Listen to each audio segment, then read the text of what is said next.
पहला सवाल आपसे, और वो इसलिए क्योंकि फ्रीक्वेंटली आस्क्ड क्वेश्चंस एफएक्यू पूरी लिस्ट बनाकर भारतीय जनता या सत्ता को, सरकार को देनी पड़ी। क्या ज़रूरत पड़ी थी सफाई देने की? क्या आपको लगता है कि सचमुच में आपका मन था या नहीं था? प्रायोरिटी महिला आरक्षण था या प्रायोरिटी आपके लिए इलेक्शन थी? ये एक बड़ा सवाल खड़ा हो रहा है। पहले आप माधवी जी। देखिए, मैं स्पष्ट रूप से कहूंगी कि आज देश में महिलाओं के ऊपर जो राजनीति हो रही है विपक्षी दलों के द्वारा, ये पूरा देश देख रहा है, महिलाएं देख रही हैं। सबसे पहले मैं क्लियर करना चाहूंगी कि आर्टिकल 334 ए कहता है कि डिलिमिटेशन हुए बिना महिला आरक्षण जो है वो लागू नहीं हो सकता। मुझे नहीं पता इस विषय में कितने लोगों को जानकारी है। अगर डिलिमिटेशन अगर सही तरीके में नहीं होता है और वैसे भी 50 सालों के लिए फ्रीज था, और डिलिमिटेशन अगर होगा तो उससे क्या है, जिस तरीके से देश में आबादी का घनत्व बढ़ा है उस आबादी के अनुपात में जो लोगों तक जो उनके लोकसभा के अध्यक्ष, लोकसभा के जो नेता हैं या विधानसभा के जो नेता हैं वो सही तौर पे अपने कामों को पहुंचा पाएंगे। तो ये भी बहुत जरूरी था, क्योंकि 50 सालों से डिलिमिटेशन जो है बार बार जो है रिन्यू कर दिया जा रहा था और अभी तक हुआ नहीं था। और डिलिमिटेशन तभी हो सकता है जब सेंसस होगा। अब क्योंकि 2010 में 2011 में जो है वो जनगणना होनी थी। यहाँ पर जो कांग्रेस हमेशा से जाति जनगणना का विरोध करती रही, जो कांग्रेस ओबीसी के आरक्षण पर टाल ठोक कर ये कहती रही कि चाहे कुछ भी हो जाए मरते दम तक कांग्रेस जो है ओबीसी आरक्षण कभी नहीं देगी, उस पर बात तक नहीं करना चाहते थे। आज वही कांग्रेस जो है चिंगार चिंगार कर लोकसभा में ये कहती हुई सुनाई दी कि वो जो है ओबीसी आरक्षण की मांग कर रहे हैं। और सबसे ज्यादा आगे बढ़ के तो अखिलेश यादव जी ने ये कह दिया कि माइनॉरिटी महिलाओं का माधवी जी, मल्टीपल चीजें हो गई, मल्टीपल चीजें हो गई। आएंगे एक एक करके, अभी तो समय है हम लोगों के पास में, तो सारे मुद्दे आ जाएंगे, आपकी जितनी बातें हैं वो सब आ जाएंगी। लेकिन अभी सवाल बरकरार है, दोबारा इस सवाल के साथ आऊंगा। लेकिन हक साहब, एक बात तो है, भारतीय जनता पार्टी विपक्ष एक तरह से एक जश्न मना रही है कि देखो हमने हरा दिया संसद में, देखो हमने अपनी ताकत दिखा दी है। बात थोड़ी सी इतर भी दिखाई देती है कि बीजेपी चाहती यही थी। क्या कहीं ट्रैप में तो नहीं आ गए आप लोग? देखिए, जिस हिसाब से कहा जाता है कि एक कहावत है, एक मिसाल है कि हक की बात हलक से निकलती है। तो हमारी बहन जिस हिसाब से माधवी अग्रवाल जी ने कहा कि भारतीय जनता पार्टी का एक्चुअली में उनका ये नारी का जो बिल लेकर करके गई, इस पर नहीं है, इनका मकसद था डिलिमिटेशन। अरे ये तो मैंने बोल ही दिया ना, मैं तो आपसे पूछ रहा हूं, आप वो तो चाहते यही हैं, वो चाहते यही हैं, और उस ट्रैप में आप वैसे ही चल रहे हैं जैसा वो चाहते हैं। नहीं, मैं इसी बात मैं दोबारा आ रहा हूँ, दूसरी बात, नंबर 1, नंबर 2 मैं कहना चाहता हूँ कि इतना जल्दबाजी क्यों? हमारे पास में अभी 543 सीटें हैं। भारत की सबसे बड़ी पार्टी भारतीय जनता पार्टी के पास मौजूदा 240 एमपी है, लेकिन उनके पास में मेंबर ऑफ पार्लियामेंट की संख्या 31 है, 16 पॉइंट कुछ होगा। लेकिन मैं आपके चैनल के माध्यम से तिवारी जी कहना चाहता हूं कि हमने सबसे ज्यादा समझ लिए, हमारे पास 29 सीट में 11 एमपी है।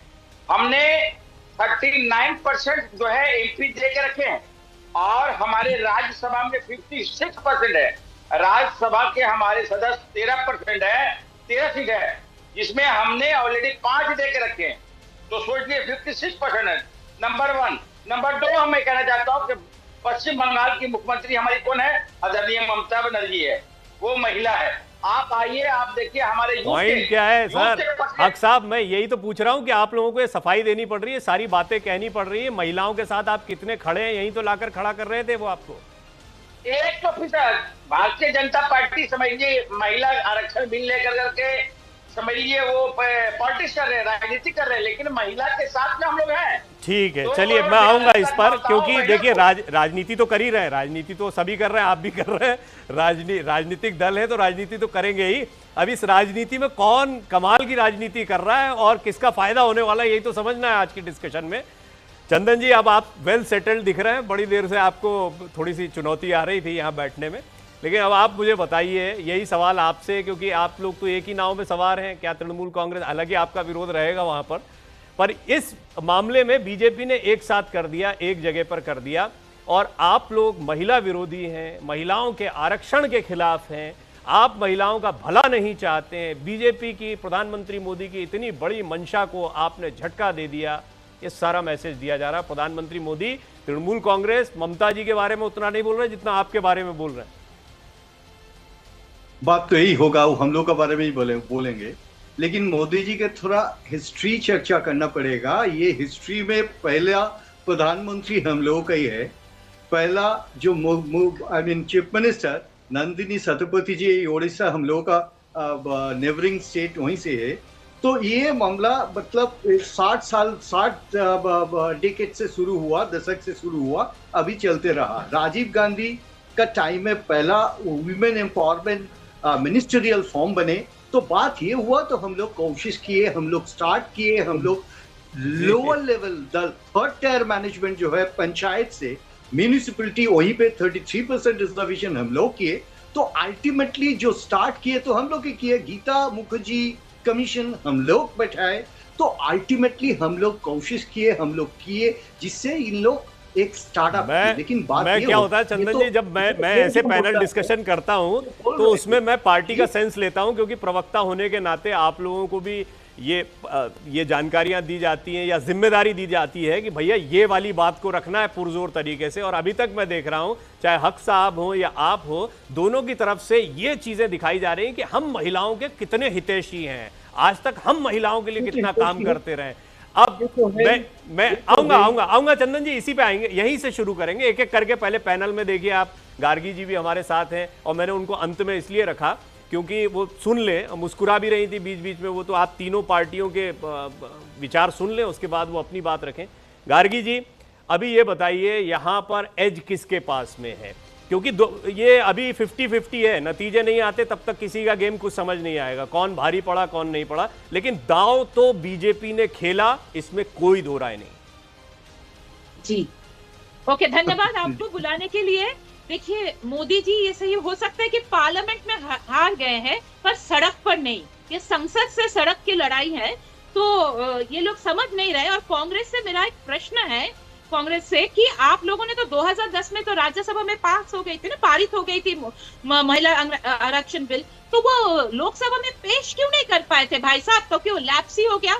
और दूसरी बात, जब 2023 में 106 अमेंडमेंट जब पारित हुई तो उसमें क्या था? क्या उसमें था नहीं कि ये जो महिला आरक्षण है वो 2029 में ही लागू होगा, और उससे पहले सेंसस और डिलिमिटेशन होने के बाद ही लागू होगा? ये तो था, तभी भी था। तो तब आपने क्यों सपोर्ट किया, और अब क्या हो गया? तो ये जो है ना, ये बहुत कॉन्ट्रोडिक्टरी उनका जो व्यूज है कि तब क्यों पारित होने दिया। तो वो तो उल्लेख था कि नहीं, आप बताइए ना मुझे, जो कांग्रेस से आए हैं उसमें उल्लेख नहीं था। ठीक है, सवाल है तो फिर चंदन जी जवाब सुनिए, बोलिए चंदन जी। बात तो ये है ना, तो जो सेंसस के बारे में कही गार्गी जी, एक बात तो पहले समझना पड़ेगा। ये 2011 जो लास्ट सेंसस हुआ, क्या मतलब प्रॉब्लम था जो 2021 में सेंसस नहीं हुआ, और सेंसस बिना डिलिमिटेशन का कोशिश कैसे की? मतलब ये पूरा completely it's anti science movement.